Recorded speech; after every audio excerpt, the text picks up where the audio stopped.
shall we begin today's session? Um, so can we start with 9.32? You can just read 9.33. Right. Okay. मां हि पार्थ व्यपाश्रित्य येऽपि येऽपि स्युः पापयोनयः स्त्रियो वैश्याः तथा शूद्रास्तेऽपि यान्ति परां गतिम्. The next verse also, Yeah. sir. किं पुनर्ब्राह्मणाः पुण्या भक्ता राजर्षयः तथा अनित्यम् असुखं लोकप्रियं प्राप्य भजस्व माम्. So he said that the women, the Vaishyas, the Shudras, they all also can attain this goal. But and then how easy it would be for the Brahmanas or the Raj Rishis to gain me. So he says that when you're in this world, which is impermanent, which is asukham, so the only thing you should do is to pray to me, worship me. So the point is, anybody can, the door is open for all. As you rightly said, sir, the door is open for all. Whether you are a Brahmin, whether you're a woman, whether you're a Shudra, whether you're a Vaishya. The doors of bhakti, like you said, the body can be chained, but the soul can't be chained. The body can be imprisoned, but the soul is free to move. So he says it's so easy, and then he's giving us a technique. He's giving an advice to Arjun. He says, having attained this impermanent, joyless world, only one thing you have to do is worship me. That's it. Anityam asukham lokam imam prapya bhajasva mam. Yes. So we can go to the next verse. मन्मना भव मद्भक्तो मद्याजी नमस्कुरु मामे वैश्यसि युक्त्वैवम् आत्मानं मत्परायणः. So he says, fix your mind on me, be devoted to me, worship me, make obeisance to me. Thus linking yourself with me and entirely depending on me, you shall come to me. So that's the path of bhakti.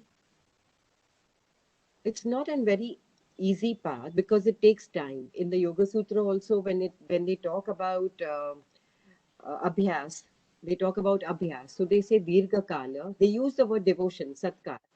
But the term dirgha kal, for a long time, is also there. It requires constant practice. Gain this bhakti also all the time. I remember Dr. Jaydev often used to say this, like when you're in love, you always, it was very strange for a person like him to talk about these things. Very often he would say that when you're in love, when a girl and a boy are in love, or when a man and woman are in love, when you're in love, it's so easy. You just think about that person all the time. But this was often there in the couples class. But he says after some time, the love evaporates. Where does it go? Why can't we hold on to that feeling of love? So his constant advice was to hold on to that feeling of love. So can we hold on to this feeling of love? Or does it get diluted, or does it get stolen away by other things in life? So holding on to this feeling is important. Yeah, so if there are no comments, we can end up chapter 9 and then go on to chapter 10. ओम तत्सदिति श्रीमद् भगवद गीता उपनिषत्सु ब्रह्म विद्यायां योगशास्त्रे श्रीकृष्णे राजगुह्य योगो नाम नवमोऽध्यायः. So we'll start with chapter 10 today. ओम श्री परमात्मने नमः. अथ दशमोऽध्यायः. श्री भगवानुवाच भूय एव महाबाहो मृत्युमे परम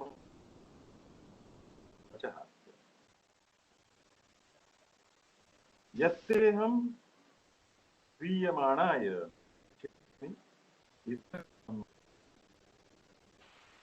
So Krishna is now, Bhagavan is saying, Arjun, hear once again my supreme word, which I shall speak to you, who are so loving out of solicitude for your welfare.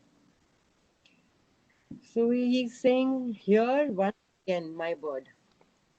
It could be hear more about me also, hear more about me, hear more about my supreme word, which I shall now speak to you. Why do I speak to you again? Why am I telling you more about me, and why am I telling you again about me?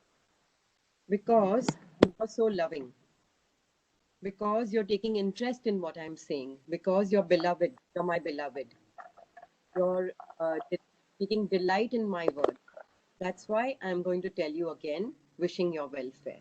So again, this becomes an important quality when we want to hear good, then God tells, then things come our way. So yeah, we can go on to the next verse. न मे विदुःसुरगणा प्रभवन्न महर्षयः अहमादिर्हि देवानाम्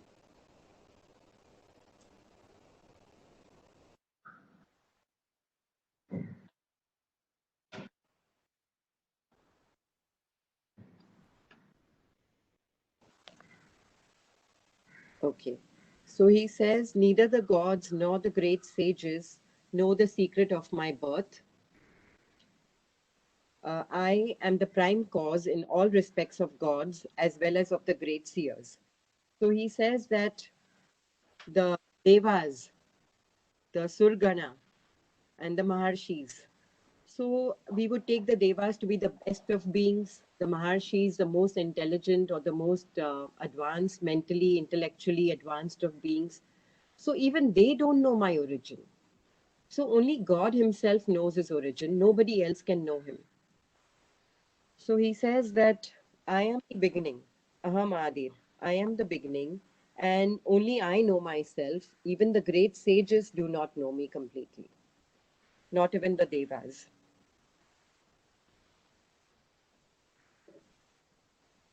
So we go to the next verse.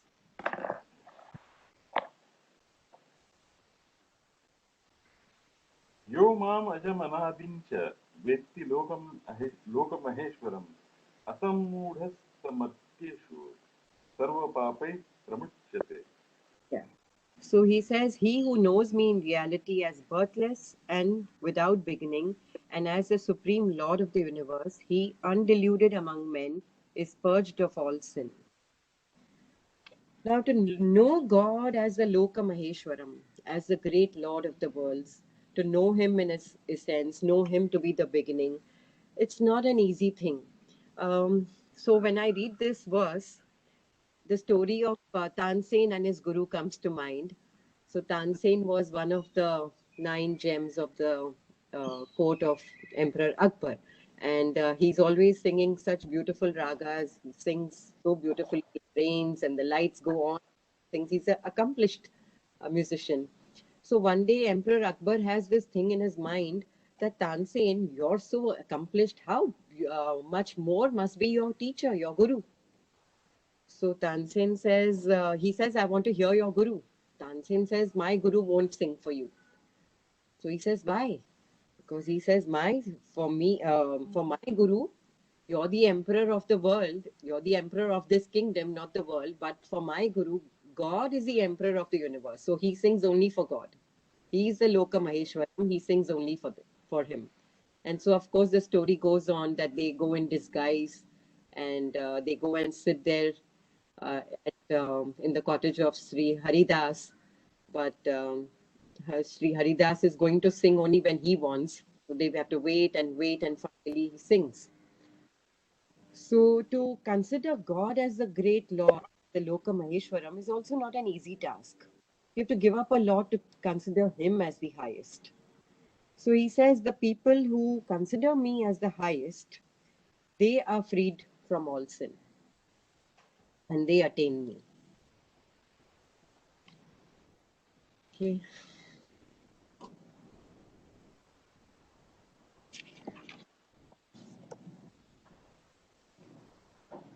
Shall we read the next verse, sir? No, one question or two. If you consider the Lord as the supreme, uh, Loka Maheshwaram, in conflict with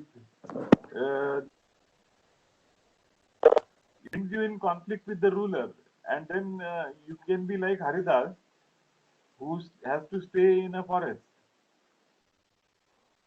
Brings you in opposition to the worldly authority, no? Eventually, maybe that's what he means. Or maybe you have to be, maybe like you said, you have to be in your inner self where your soul is not bound. Right. Yeah. You live in the world, be of the world, but not of the world. So, in the Bhagavad Gita and a few places, this word kamal is used, lotus. And Okay. Vinoba talks a lot about the lotus leaf and the lotus flower. He says, be like the lotus flower. Nothing touches you.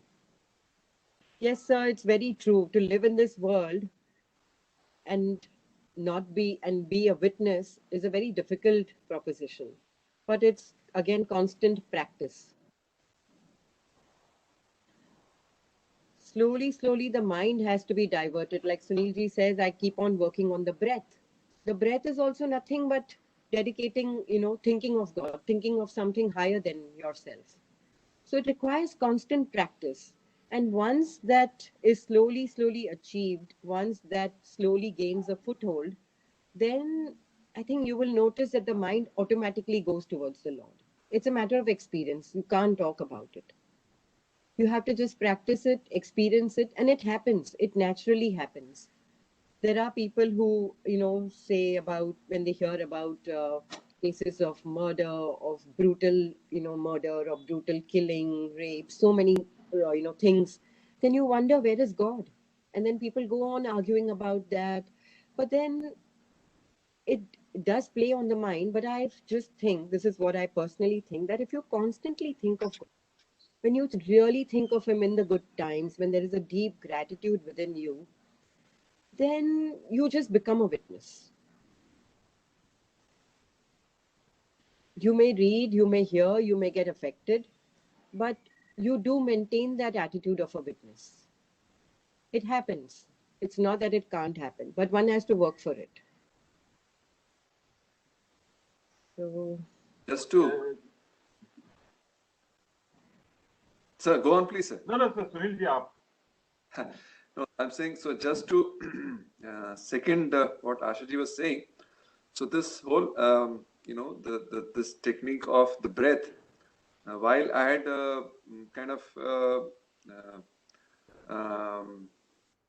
become convinced of its efficacy or its value quite a few years back, but it was last year or the year before last now, when I was in Kerala as a part of this, Ayurvedic treatment. As you all know, that I was in a kind of cottage for a few weeks, and as Ashay rightly said, it just सहज रूप से आपको आ जाता है. One of the, or out of those many weeks of being in the cottage, if there is one key lesson, actually one key lesson that came to me, I mean, I won't say that I formulated, it came to me, was the fact that breath is life, and for that reason alone it's good to keep it in focus, whatever else that we may be doing, right? Also, breath is the entry point into the subtle realm. I think I've said this before, but there was just these two fleeting moments I remember out of all those weeks where I could sense that watching the breath, it was almost, I mean, as if you were as if वो सहज भाव से होने लगा था, and then again it came, oh okay, now it's time for this or that, and I had to consciously come away from that very सहज kind of state. But so from that little experience itself, I can say that breath is in a way an effortless starting point for eventually going within and I don't know what happens further within. But as a starting point, it's as shall we say, not easy, as natural a starting point as could be, right? And as requires as little complication and effort as any technique could require, and yet very effective, or reasonably effective, I would say.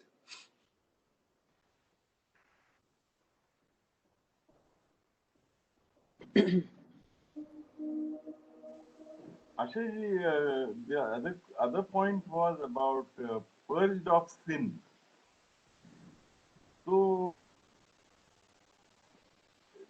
let us say there is a criminal who commits a crime, and then he turns to Maheshwaram. Yeah. How will that purge him of the sin? Because he has committed the sin, so he has to pay for it. Yeah, he has to pay for it. Meaning of purging of sin. So, yeah, he has to pay for it. So we talk about the karmas in the Yoga Sutra commentary. They talk about a huge vessel which is filled with wheat. Okay. And then they tell you that on top of the vessel, when it is filled with wheat, whatever little space is there, you put rice on it. Okay. And then they say that vessel has a tap. So when you open the tap, what comes out first is the wheat. So the previous karmas will have their effect. And finally, when you start doing the good karmas will have their effect. So you can't escape, but then you are in that different state of mind where the effect of the bad karmas does not affect you too much. You take it in your stride. Eventually, you're purged of sin. The sin goes away. Those karmas will get over, and a new beginning comes. But also it does not affect you so much because your mind is on God. So the sages whom we hear of also go through difficulties. It's not that they don't go through difficulties, but ultimately they attain God. So does that help? Yeah, it does. I am reminded of one documentary which was produced on the Vipassana experiment which Kiran Bedi had done in the Tihar jail. Okay. And in that documentary, it was shown that a criminal who had murdered one man, started doing Vipassana, and then he requested the jail authorities to call the wife, the widow of that person whom he had murdered. The victim's widow was called to the jail, and he said that I am extremely for what I have done, and I will do now whatever is needed for your family's well-being. Though I am in jail, I will try and help in whatever way I can. And then on the Rakhi day, that lady came and she tied Rakhi to that murderer of her own husband. That was a very moving moment in that documentary. So one can take to the path of good, even if one is the vilest of sinners, which is said in chapter 9, that soon he will be purged of sin. Soon. He says soon. Shipram is the word used, I think. Yes. I don't know. Yeah, it's 9.31. Shipram bhavati dhimatam. Dhimata.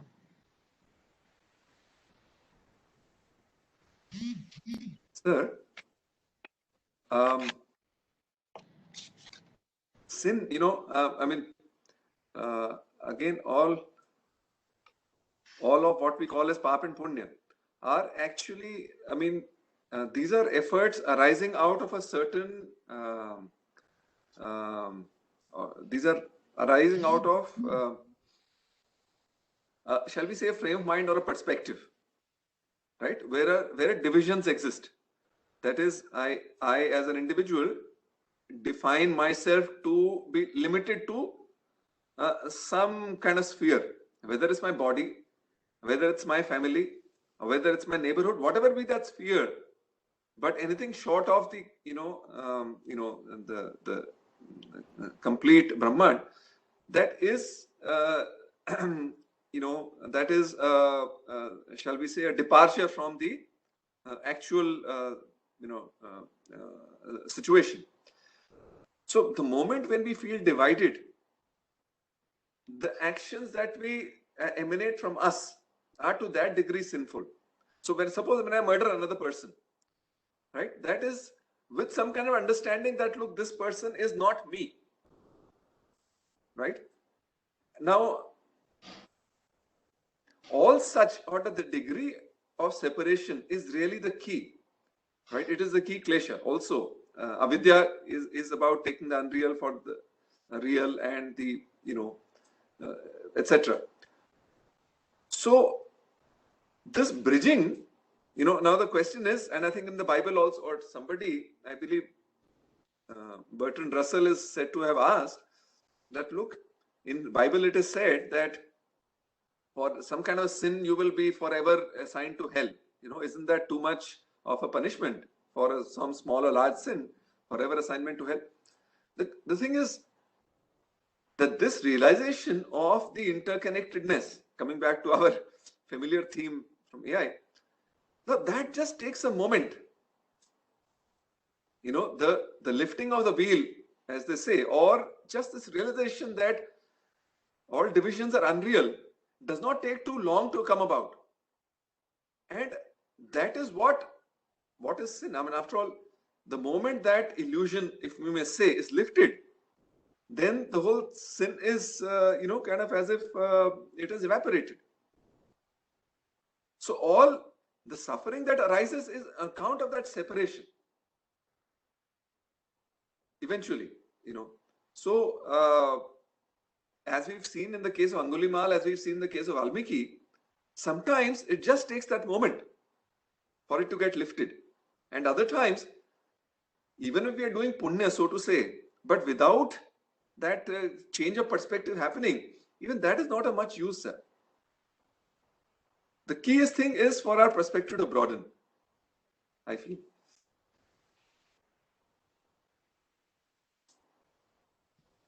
Sunilji, if I understand you right, and go back to, he is now serving the prison sentence, life imprisonment for the murder that he committed. The suffering that he had on account of will go away, but he will have to complete his sentence. Whatever is the period of imprisonment, he will have to complete, but it will not cause him suffering. It is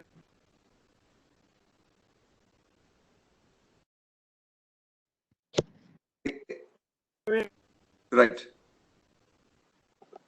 Correct. Absolutely, sir. Absolutely. See, now those jail walls will not bound him. They may bind his kind of, physical frame, but they know, because the walls have evaporated from his perspective, from his mind. And see, that's also very rightly, why did he ask for atonement? I mean, why did he ask for, because when it lifted through Vipassana, when he realized the fact that the person is not different and that his family is no different. So the whole bhav changed. Now he says, okay, it's all a part of me. Therefore, let me see what I can do to kind of, sustain them also. So really the key is just that momentary thing of change of realization of perspective.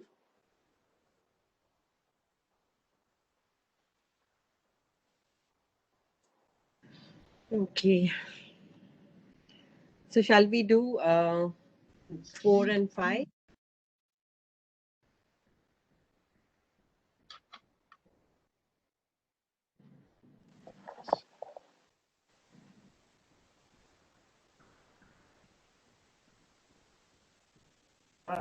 असम्मोह क्षमा सत्यं दमः शमः सुखं दुःखं भवो भावो भयं च भयमेव च.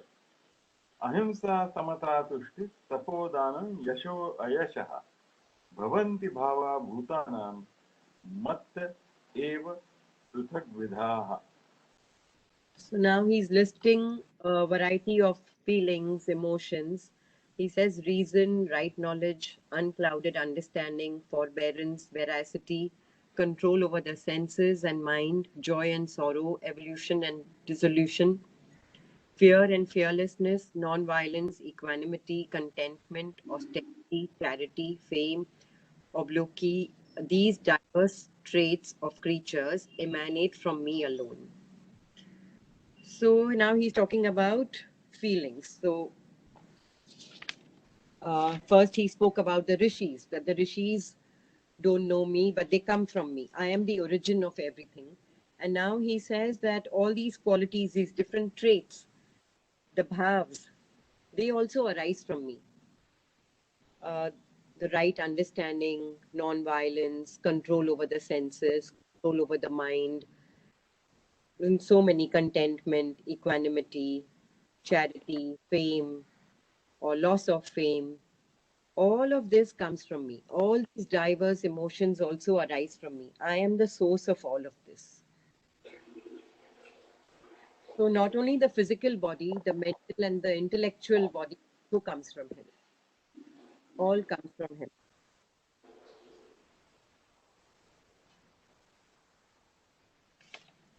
So shall we go to the next verse? Unless there's a question.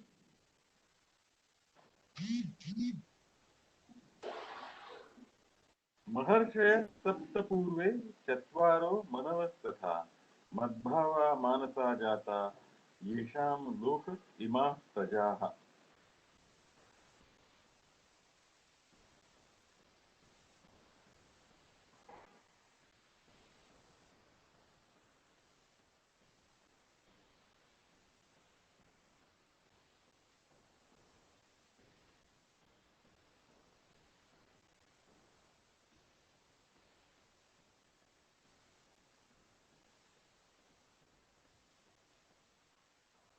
Mute, you're on mute. Ashaji, you have gone on mute suddenly. Sorry, there was too much of disturbance. Okay, okay. So it says that, sorry, yeah. So he says the seven great seers, the elders, the Manus, all of them come from me alone. They are born from my will, and from them, all these creatures come into being. So if we go back to our grandfathers, forefathers, and we go back to the first man, where did he come from? He also came from the will of God. So everything, in short, originates from him. He is the source of all creation.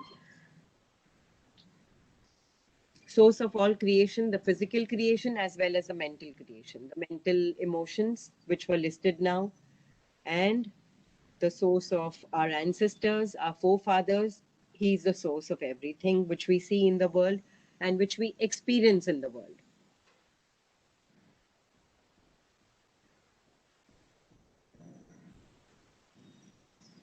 Shall we go to the next verse?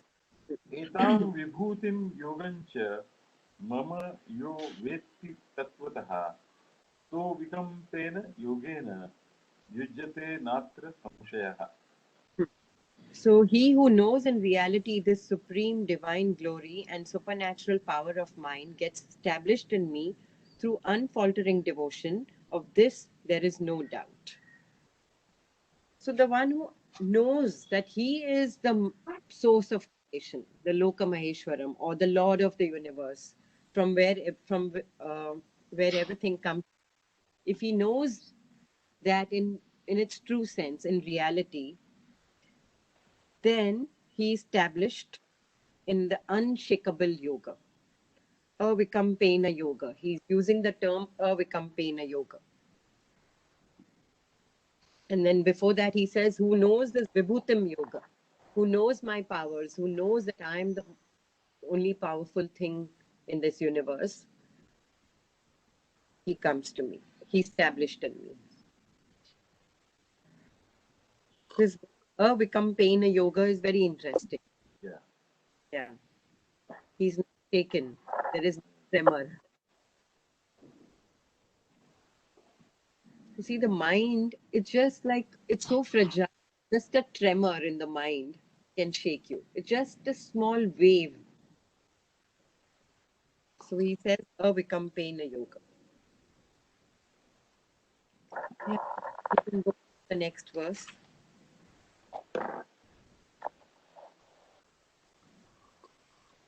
अहं सर्वस्य प्रभो मत्तः सर्वं प्रवर्तते इति मत्वा भजन्ते मां बुधा भाव समन्विताः. So I am the source of all creation, and everything in the world moves because of me. Knowing thus, the wise, full of constantly worship me. And there is no choice, because he's the most powerful. When you know somebody is the most powerful, and truly so in a good way, then automatically you become devoted to that person. Sometimes we read the stories of great people, and we are so motivated by their life stories, we form a kind of a bond, or we follow them, so to say. So it's a natural outcome when you consider him to be the source, the most powerful, the source of everything. You automatically start worshipping him. He uses the word bhava samanvita, accompanied by bhav, or loving, or love, loving consciousness. Then there are no questions in the mind. One simply accepts him as the supreme.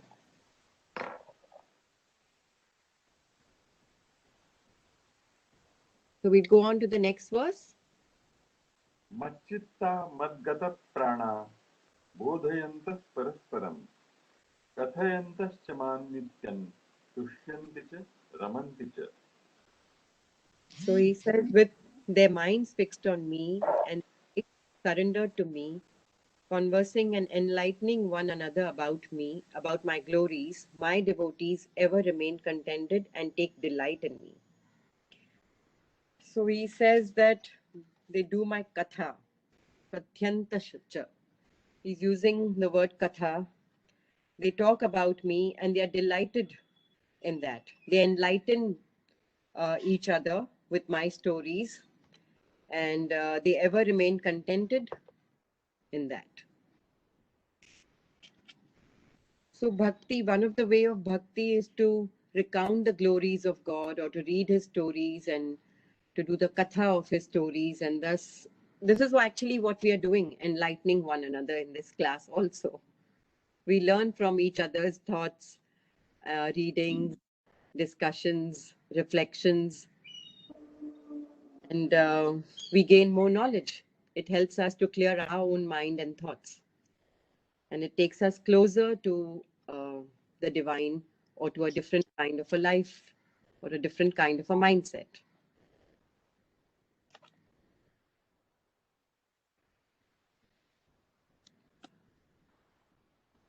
Ashaji, he has used the word Machitta and Madgata Prana. Now, prana here is to be taken in the yogic sense of the constant breathing, or it is to be taken in the sense of I don't know, because this translation is not very clear. So, would you make a distinction, slight distinction between Machitta and Madgata Prana?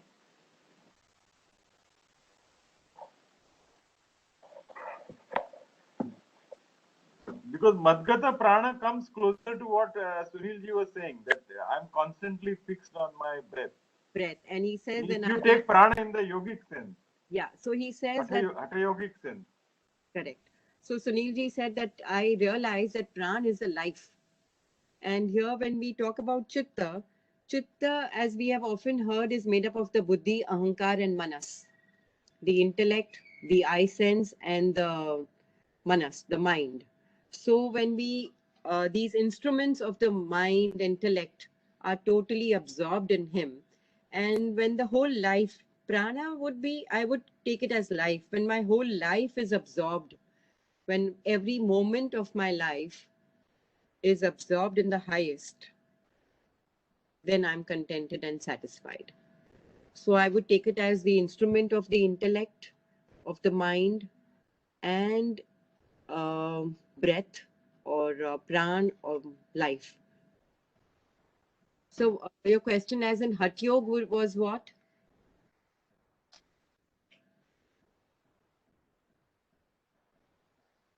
So you're on mute. Prana would mean prana, Panchavayu. Madgata means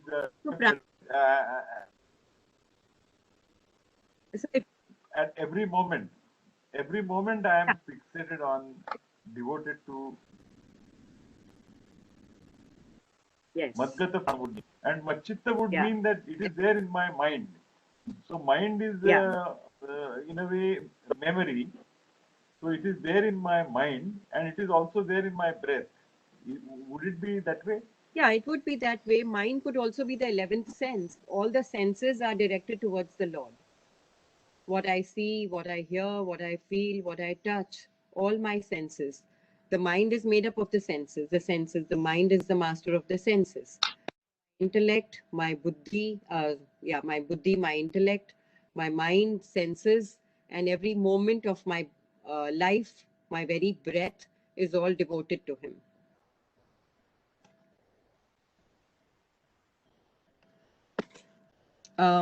Anybody else would like to elaborate on this? Sunil ji, Mahendra sir, Sabir bhai.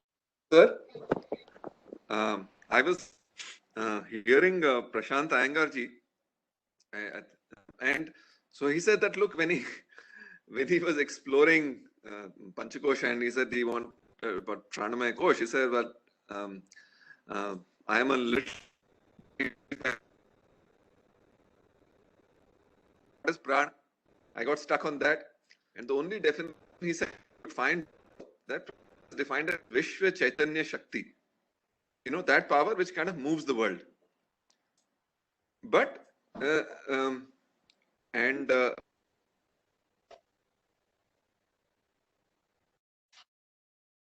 is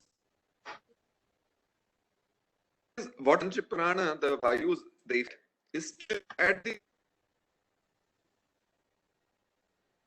by itself is subtle. We can feel his effects like electricity. We can feel that prana. So here also, I would think that prana refers to that same principle, is that force which moves the world.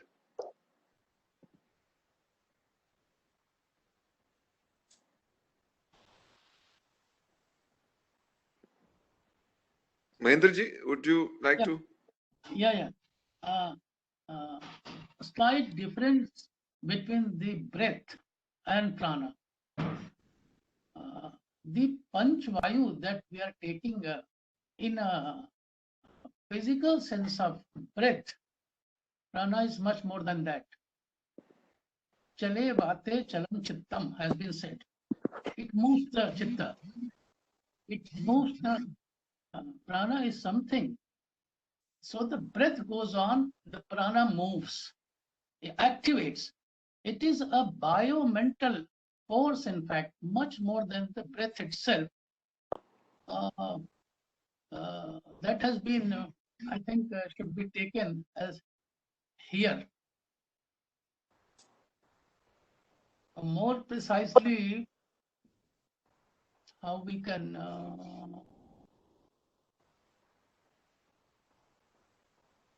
no, I think move on. It's a little, the concept, giving word to the concept, I'm not able to exactly.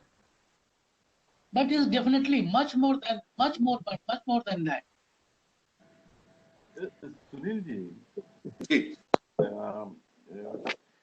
when you say force which moves the world, yes, see, force which moves the world and force which I experience as my breath. Ji. One is force in myself is my Ji. experience. It's a correct. And the force which moves the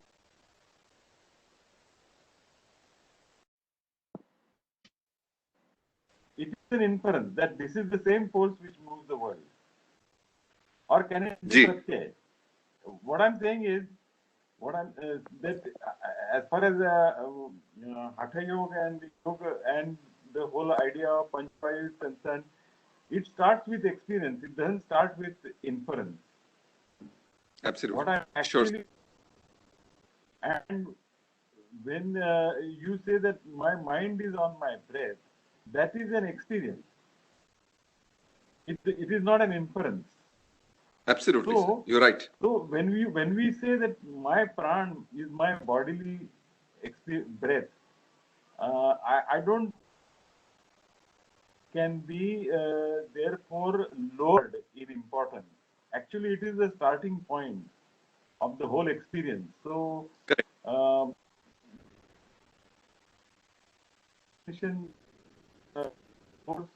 fine. It has to become like, it cannot remain an inference. Yes, so exactly, sir. I start with my breath. As you rightly said, that realization will come from my breath. It will not come from an idea. Absolutely. Yeah. Absolutely, sir. I feel all ideas, all discussions are, eventually helping us to move towards, closer examination and openness to experience. At the end of the day, yoga or any, endeavor of this nature is experiential, sir. Certainly.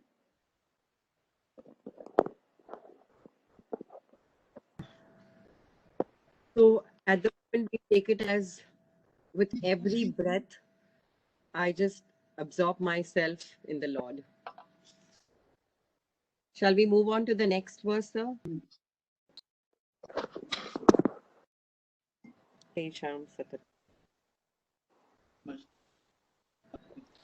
Tesham Satatayuktanam Bhagatam Preetipurvakam Tadami Buddhi Yogantam Yena Mam Upayanti Te. So he says, those people who fix their chitta and their prana, those who are ever united through meditation on me and worshipping me with love, Preeti Purvakam is the word he uses. I confer the yoga of wisdom, the Buddhi Yogam, by which they come to me. So when, with their whole mind, body, soul, when they approach me, they worship me with devotion, Preeti Purvakam, then I give them the Buddhi Yoga. Now, what is this Buddhi Yogi? By which they come to me. So, see, this Buddhi Yoga, one would be a way to look at it would be that when you become so devoted to God, when you take refuge in Him, when you use all your energies, all the force, the word which Ashutosh sir used now, when you worship Him with every breath of yours, with every inch of yours, with all the forces you have within you, then He gives you the Buddhi Yogam. And what is this Buddhi Yogam? It's actually a transformation of the Buddhi. The Buddhi becomes pure. And one reaches Him. He only gives you that Buddhi Yoga. He only gives you that pure intellect. The intellect gets purified. There's total transformation. So we were talking about criminals. So when you actually approach him with love, with every breath of yours, he says, ma chitta ma prana, madgata prana. With everything you have, with the very life you have, then you reach him.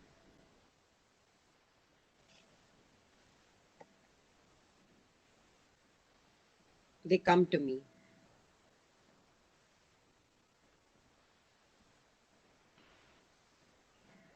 Okay. Actually, again, you have been pointing out repeatedly, Satata Yuktanam. Always. Satata Yuktanam. Yeah. With your very breath, with everything you have, always, constantly. So there is no other thing in the chitta, there is no other thing in the mind. Like I said in the previous verse, even the senses are totally devoted to him, like offered to him. What you see, what you hear, everything. See this chapter when he's talking about his vibhutis, he says, see me in this, see me in the mountain, see me in the cow, see me in the horse, see me in the elephant, see me in the ocean. He goes on and on about every area. See me in gambling, in everything. See me in love, see me in Kamdev. He talks about so many things. See me in the thunderbolt, see me in the letter I, the letter A, see me in grammar, in the pair. He's, touching every area. So every area of this universe is so beautiful.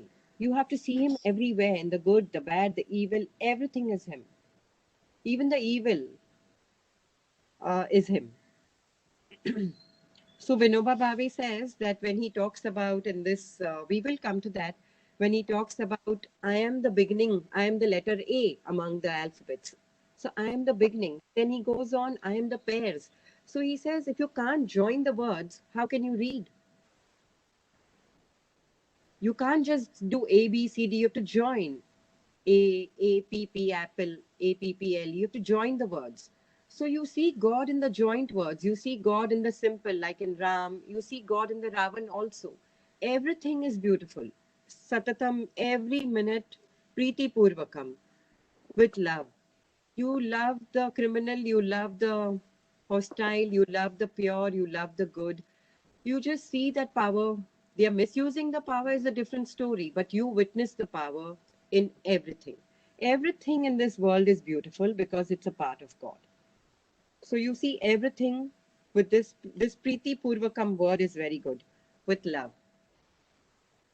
And then he gives you the Buddhi Yoga, the yoga of discrimination. The intellect is nothing but discrimination. He gives you the Dadami Buddhi Yogam. I give you that Buddhi Yoga. How will you understand what is good? Till then, we were talking about this separation of this distinction between the good and the bad. When you stop seeing the difference between the good and the bad, but who gives you that intellect? Sunilji says it comes in an instant. Yes, it's true, it comes in an instant, but you have to open the door. Like Vinoba says that if you open the door, the sun is not going to ask you, shall I come in? It just comes in. The light is just going to come in, but you have to open the door, and the doors are so heavily shut. To open the door will require lifetimes. Exactly, absolutely. The doors have to be opened through this bhakti, through this love, through this satatam yog, satata yukta, or this priti purvakam. So like it says, tatkar, and he also uses the word dirghakal. For a long time, over a long period of time, you go on worshipping him. And slowly, the mind is clear, the intellect is cleared.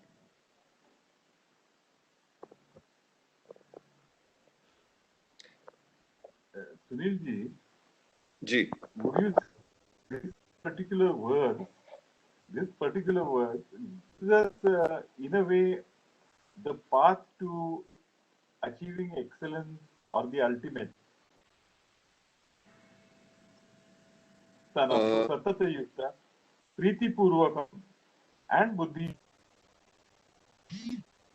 We have things which come out of the devotion, then we can achieve that excellence. In a way, can we take it that way? Sir, this may, Mane, Yes. These are, I would say, necessary conditions for excellence. Am I? These are, I feel they are necessary conditions. Excellence may not be sufficient, because we often, want to spot excellence in the context of an act or a result or some outcome. Yes, sir. No, I have missed out. No, sir. Okay, I was mentioning that these the qualities stated in this verse. Maybe the others can keep themselves on mute so the voice will be clearer.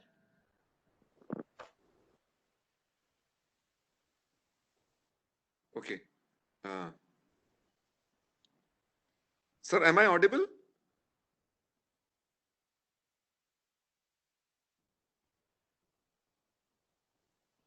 There is less disturbance now, but Ashutosh sir's screen is gone off.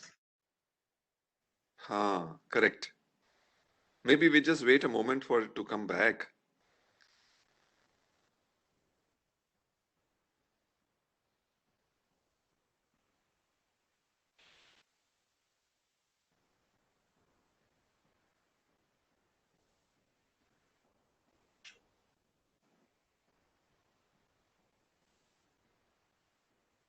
Okay, what I was wanting to say was that these qualities may be necessary conditions. Hello, sir. Sir, am I audible now? Okay.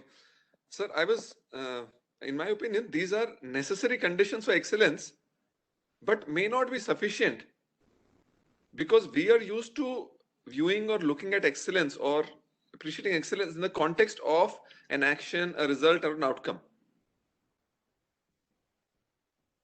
Right. So that may, so while these are, these are the kind of fuel that goes into it, these qualities, but there may be a certain, knowledge component, for example, that may also be necessary for the outcome of excellence as we understand it.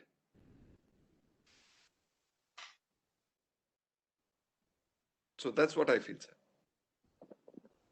Yeah, if you read this verse, excellence as a condition, continuing condition, excellence not as an event or outcome, but if we take excellence as a condition.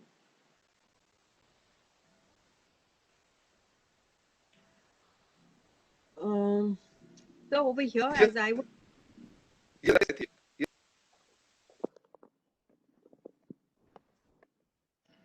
So here he says so that Sunilji, in a way, Sunilji, you are giving a different dimension to the understanding of excellence itself, which is good, which is very important, because if we have to take it in today's context,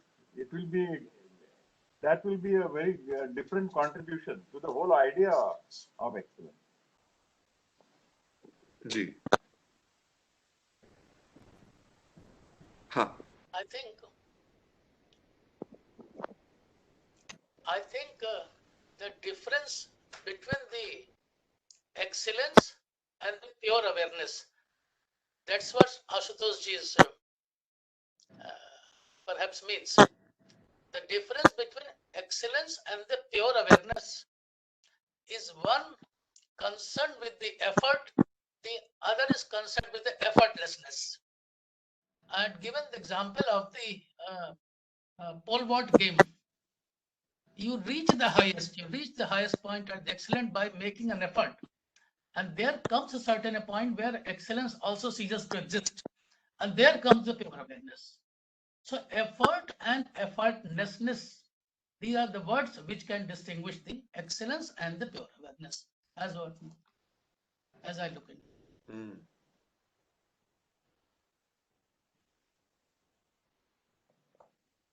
So in this verse, can we understand that when you are Satata Yukta and when this word Priti Purvak is used, you get knowledge, Buddhi Yoga? See, the ultimate thing is knowledge, right? So to gain knowledge, two prerequisites are mentioned here. That you're constantly thinking of him with love, with Priti Purvakam. And then you get the knowledge. So isn't bhakti essential for knowledge? It's like you do a karma, like you spoke about excellence. So, but if you put in that, what is excellence? It's kind of a devotion to the job. You achieve excellence. Correct. So equate excellence with bhakti and then you get knowledge. Over it. See, karma, the Bhagavad Gita also goes, the first 6 chapters talk about karma, then he talks about bhakti, and then it culminates into Jnana. And here also he says the one who are satata yuktanam bhajatam priti purvakam. Then I give them dadami buddhi yogam. So there has, how does the knowledge come to you? If you're Yeah. not devoted, if you have no devotion to your karma, how does the knowledge come? Then, like, like a tape recorder, one is just going on talking intellectually because one is Yes. something, but it is not backed up by experience. And Ashaji, Dadami means what Sunilji was referring to his experience, that the realization comes. You don't take it; it just comes from that Exactly. supreme consciousness. Yeah, It just comes, yeah. yeah, He gives it. yeah. Whereas I don't get it. I may do how much ever effort, but if I don't have that love, it will never come. So the stress on bhakti can't be undermined. Sorry, just one more thing. When he says Karmasu Kaushalam, we can't skip that chapter 2 of Karmasu Kaushalam. It's nothing but skill or work or, devotion, excellence in work, which is nothing but bhakti. If you look at it, it's an emotion. How do you put an excellence? How do you bring an excellence if your mind, intellect, your emotions, thoughts, feelings are not there? Ma chitta, ma pran, all the force is not there. What is dedication? It's an emotion. I'm totally dedicated to it. So these are different terms we are using. Correct. Then the realization comes and then the knowledge comes. So I don't think these are one of the things. This is the thing where I work with devotion and only then do I get knowledge. Always, in the corporate world, they use the term passion for excellence, but I have always felt very uncomfortable with the word passion. But what you said, dedication, is something which sits well with me. Passion does not sit well. Somehow, I don't know why, but that is what happens to me. Yeah. So we already discussed about passion being Rajasic in one of the previous classes. You had brought up this passion thing. Yeah.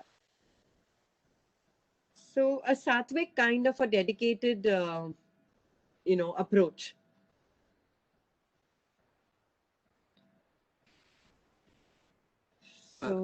So actually, Ashaji, you're also absolutely right that without dedication or bhakti, excellence cannot result. See, really, again, the process remains cyclical, sir. What we have indicated in chapter 7, I mean, of the book, that is. So there are these three elements. I mean, there is the effort to begin with, which results in a certain, kind of the hints of a certain understanding, which leads, into dedication. Like, what we call as, the low-hanging fruit, right? In projects, when we speak, okay, let's get the low-hanging fruits first. It's nothing but making an effort, arriving at a certain understanding which is enthusing, which, which facilitates dedication further, which helps you to put in more effort, get more understanding, more dedication. So this is that, the cyclical process, which eventually culminates into the phenomena that we call, excellence. And this also ties into the fact that we, we made the distinction between effort and effortlessness. Absolutely. The starting point almost always is with effort and abhyas. But the culmination, hopefully, is an effortlessness. So effortlessness is nothing but, surrendering to God, that you seize your effort and then it's all Him. There's complete cessation of effort. Effortlessness means what? Correct. Complete cessation of effort from my side. So there is no I in me. See, Buddhi is like an intuition which just comes, which just dawns on you. Correct. See, we have different types of chittas. Now, how this chitta is activated to culminate into the awareness, that is the issue. Yeah. It may be one-pointedness, It may be chitta vritti nirodha also. You have to bring it to zero, this chitta state. Now, for this state to arrive for a higher realization, lot of techniques, lot of techniques, lot of techniques. These all techniques are there, and I think again here also is also a technical stage. So the idea is to handle this chitta, which is of maybe if not infinite, it is a very high degree of finite. It has to be brought into, and it could be by bhakti, it could be by karma, it is by jnana, it could be leaving altogether. Just stop it. Stopping all modifications, we start from there itself. So effort has to be made to reach the highest. And this effort technique may be different. One of the techniques that has come here into the bhakti also. Only bhakti, only bhakti. Sir, 1 minute. Sir, effort, Yes. Abhyas? Yes, of course. So Abhyas mein Satkar is there. Yes, Abhyas and Vairagya is not different. It's not different. Every Abhyas has to become towards the neutrality. See, they are the dipoles. No, sir, I didn't say Vairagya. I said Abhyas mein Satkar. In the Abhyas yoga, Satkar is the word used. Yes, another technique. Satkar, another technique. Vairagya, another technique. See, coming to the zero state of the chitta, it could be Satkar, it could be stoppage totally, Vairagya also. So what suits, the different types of chitta that we have? They said, munde mati vibhanna. As many people are there, so many minds. It is also tailor-made. I would always stick to his word, what Savir Bhai has given. So it has to be handled. Now, Sunil Bhai has seen something more in breath itself. From breath, he found a route. He's leading to that, and his realization is different. Now, from karma, somebody realizes. Krishna, to Arjun, he realizes on the karma only, not too much on the bhakti. Too much of satkar. Whatever is duty, do it, forget. That's the end. It's a border. You have to fight and fight and fight. You are not to decide what is satkara, what is not satkar, what is good, what is bad. Now that was a chitta that Arjun was having, and that technique suited him. Now this variety of technique to handle the chitta to realize him. So it's in fact, that's why chitta is said to be an asset and liability both. This liability has to be struck down by the asset of the chitta itself. Right. Now, all efforts, karma, buddhi, jnana, dharma, zerolessness. Also, forget everything. The ripples of the water go and see the bottom. This ripples has to go somehow. So it suits, somebody, bhakti suits to someone. Definitely somebody suits. Yeah. When Valmiki said mara, mara, mara, mara, bhakti was, I don't think bhakti was there. Mara, mara, mara, japa is coming. Now Mara became Ram. So that was also an effort. I don't know how much Satkar was there. Is also technique. Satkar is another. So depending upon the type of chitta which is to be handled, n number of routes are there, and it everybody has. Some technique suits to one of the chitta, he can adopt that. As the term has been used, passion. Passion, of course, the passion suits, go ahead with the passion. People might not be having passion, they might be having other. So what is that? Chitta is to be used to handle chitta itself. And for that, there are n number of techniques. Whatever technique is activated and taking him to the direction of that, I think that's what has been described in this description. Yeah, but Mahendra, sorry. Ashaji, please. So what you say is very right. When we use the word satkar or bhakti, the only thing is it's not like an emotion, but it's like when Valmiki says mara, mara, mara, mara, bhakti would mean not getting fed up, not getting tired of the technique, Yes, correct, not correct, getting correct, tired correct, correct. of the technique. So in that sense, we would use it as love or Preeti Purvakam or whatever, that you're not tired, you are not exhausted, you're not like, okay, how much more to go on? Yes, yes, yes, I yes, just go yes, on till I reach the goal. So in that way is bhakti, dedication or devotion, not in yes, an emotional way. We don't talk about satkar in an emotional way. But I don't ask how long do I have to go. The bhakta is not asking, it's forever. Satata. Again, the word satata comes. correct, correct, correct, So that is what correct, correct, correct. I just want to Yes, clarify. Yeah. Yeah. So, I mean, from my understanding, I am saying this that whatever be the technique which Mahendra Bhai has referred to, whatever be the technique, I have to be Satata Yukta and I have to do with Preeti Purvaka. So, would that be, and then I will get, then I will, from that experience, some realization is going to come, and from where it will come, I don't know. But I have to continue with Satata Yukta and Preeti Purvaka. Yeah. Sir, I would just state it slightly differently.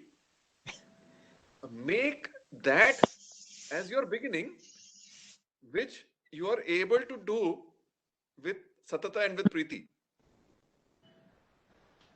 You know, rather than choose, it's saying the same thing. All I'm saying is that into which your chitta draws itself in effortlessly is the best starting point for you. Preeti and Satata will come, should come, and will come automatically.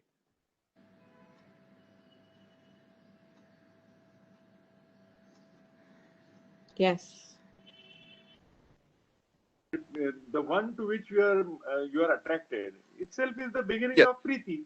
It's Exactly. the beginning of Preeti. Yeah. yes.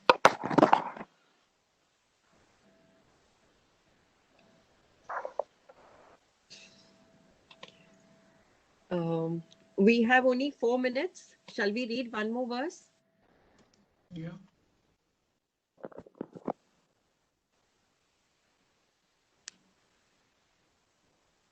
येषामेवानुकम्पार्थम् अहम् अज्ञानजं तमः नाशयामि आत्मभावस्थो ज्ञानदीपेन भास्वता.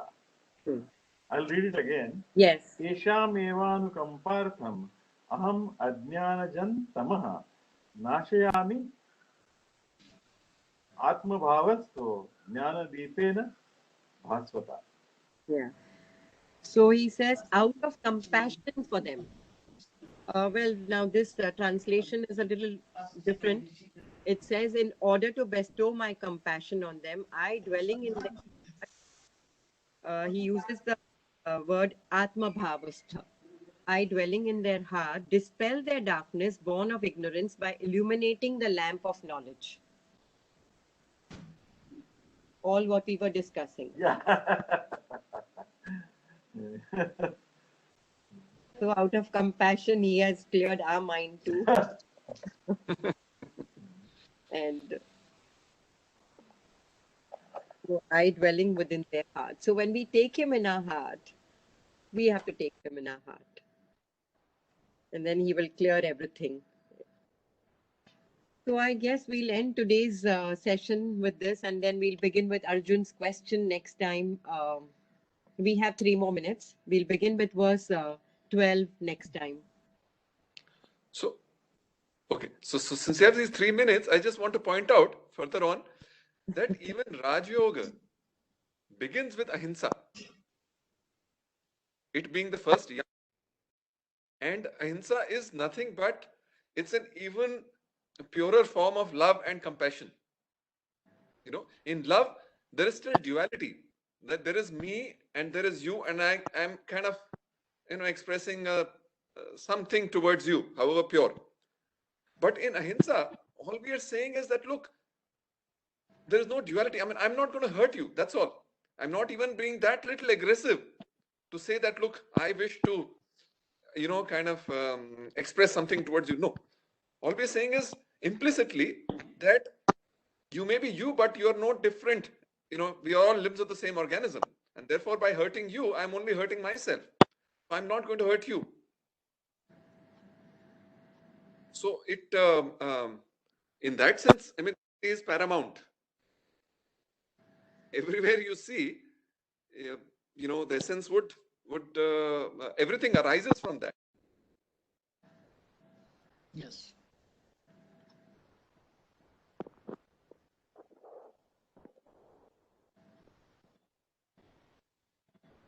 True.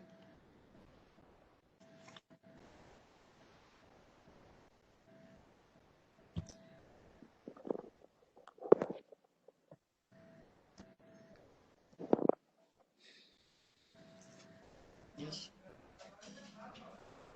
Discussion was very enriching and very enlightening for me. Yes, sir. Likewise. And as always. Okay. Shall we stop here? Yes, please. Okay, namaste. Namaste. Namaste. See you at 10:30. Yeah. Sunilji, I may be missing second session, huh? Okay, sir. Because of that meeting, huh? I may not. ठीक है, sir. Okay. Okay. Thank you. All right, sir. Thank you. Bye-bye.